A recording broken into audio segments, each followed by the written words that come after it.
राजस्थान की राजधानी जयपुर में 20 दिसंबर को हुए भीषण हादसे ने सबको हिलाकर रख दिया था। दरअसल यहां टैंकर और ट्रक के बीच जोरदार टक्कर के बाद एलपीजी टैंकर में ब्लास्ट हो गया था। देखते ही देखते आग करीब 1 किलोमीटर के इलाके तक फैल गई थी। इस हादसे की चपेट में 40 वाहन आ गए थे। इस दौरान जोरदार धमाके भी हुए थे। इस हादसे में 14 लोगों की मौत हो चुकी है। बता दें कि इस हादसे में मरने वालों में एक शख्स पूर्व आईएएस करणी सिंह राठौड़ भी थे। उनकी बेटियों के डीएनए सैंपल के जरिए ये पुष्टि हुई कि मरने वालों में पूर्व आईएएस करणी सिंह राठौड़ भी हैं। दरअसल 20 दिसंबर यानी शुक्रवार को हुए इस हादसे में पूर्व आईएएस करणी सिंह राठौड़ की कार में आग लग गई थी। बताया जा रहा है कि वो भाकरोटा कृषि फार्म से सुबह शहर लौट रहे थे। इसी दौरान ये हादसा हुआ और उनकी कार में आग लग गई। इस हादसे में जलने से उनकी मौत हो गई। भारतीय प्रशासनिक सेवा के रिटायर्ड अधिकारी करणी सिंह राठौड़ राजस्थान के चूरू जिले के रहने वाले थे। राजस्थान प्रशासनिक सेवा से पदोन्नत होकर वो आईएएस बने थे। बता दें कि वो श्री गंगानगर और अजमेर के कलेक्टर भी रह चुके हैं। इसके अलावा वो अजमेर डिस्कॉम के एमडी और जयपुर नगर परिषद के आयुक्त भी रहे हैं।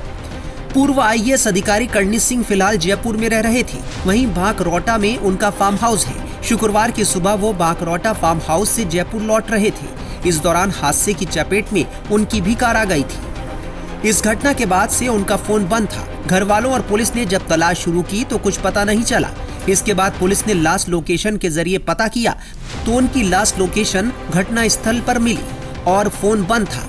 बाद में घटना स्थल पर जले वाहन के चेसिस नंबर के आधार पर मिलान किया गया तो इस बात की पुष्टि हुई कि कार करणी सिंह राठौड़ की ही थी।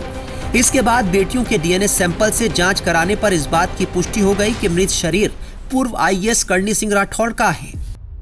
मैं स्थानीय निवासी हूं। मैं यहां से लगभग 500 मीटर पीछे ही रहता हूं।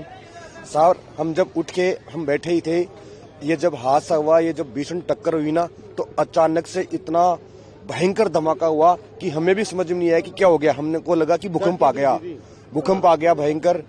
तो हमने समझा, तो हमारे को हमने जब देखा तो हमको आग के गोले दिखे, आग की लपटें दिखी भयंकर। हम जब भग के आए तो हम कम 500 मीटर तक हम पास में नहीं जा सकते थे। इतनी लपटें तेज थी आग की कि हमें भी समझ में नहीं आया कि क्या हुआ। और एक के बाद गाड़ियों में आग पकड़ती गई और कम से कम भी 30-35 गाड़ियों में आग लग गई। उसके बाद में जैसे ही प्रशासन अलर्ट हुआ, प्रशासन की गाड़ियां आई, जो दमकल की गाड़ियां आई आग बुझाने के लिए। जब उन्होंने थोड़ा बहुत काबू किया आग के ऊपर, तो हम जब थोड़ा पास में देखे तो हमारे को कम से कम भी हमने 10-15 लोगों की हमने बॉडियां देखी।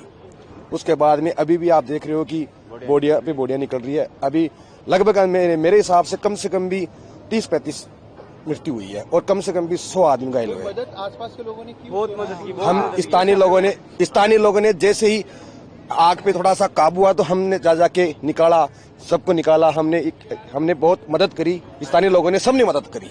सबने पास में सब कैसे भी करके हिम्मत बांधी सर और मदद करी। यह हादसा इतना भयंकर था कि राष्ट्रीय राजमार्ग के किनारे पाइप बनाने वाली एक फैक्ट्री भी तबाह हो गई और पाइप पिघल गए। हादसे में राष्ट्रीय राजमार्ग का करीब 300 मीटर का हिस्सा प्रभावित हुआ, जिससे वाहनों की लंबी कतार लग गई थी। एक स्कूल वैन चालक ने बताया कि आग की लपटें 1 किलोमीटर दूर से दिखाई दे रही थीं और वहां अफरा तफरी मची हुई थी।